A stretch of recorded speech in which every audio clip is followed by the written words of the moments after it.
السلام علیکم دوستو، کیا حال چال ہے؟ ٹھیک ٹھاک ہو؟ امید ہے کہ آپ لوگ ٹھیک ٹھاک ہوں گے۔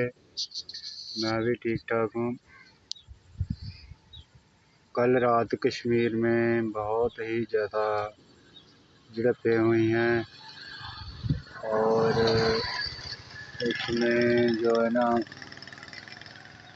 تقریباً 11 آدمی مر چکے ہیں اور پولیس والے بھی زخمی ہوئے ہیں اور بہت سارے جو ہے نا 150 سے زیادہ زائرین زخمی ہو چکے ہیں اور مزید پولیس تشدد آنسو گیس وغیرہ ان کے اوپر شلنگ کر رہی ہے اور کارکن کو مزید غصہ دلائی جا رہی ہے۔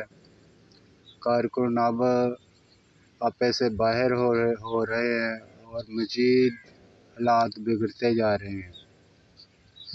کشمیر میں جگہ جگہ جو کنٹینر لگائے گئے تھے ان کنٹینروں کو بھی عوام نے ہٹا دیا ہے اور عوام نے دریا میں پھینک دیے اور جو بھی ایک بات یہ ہے کہ یہ جان بوجھ کر ان کے اوپر شیلنگ کرتے ہیں اور شیلنگ کے نتیجے میں وہ بیچارے زخمی ہوتے جا رہے ہیں۔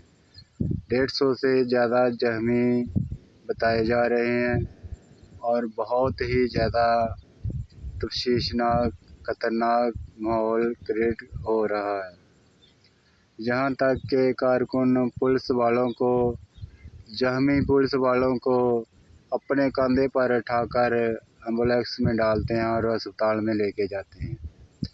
کارکن کی طرف سے کوئی تشدد کوئی کسی قسم کا کچھ نہیں ہو رہا۔ یہ پولیس اور دوسری طرف سے جو فائرنگ ہو رہی ہے وہ اپنے پولیس والے بھی مار رہے ہیں بیچ۔ اور ناظرین، اس وقت پوزیشن بہت ہی خراب ہے اور میری اس ویڈیو کو لائک شیئر اور سبسکرائب ضرور کریں پلیز، یہی تو بینیفٹ ہوتا ہے۔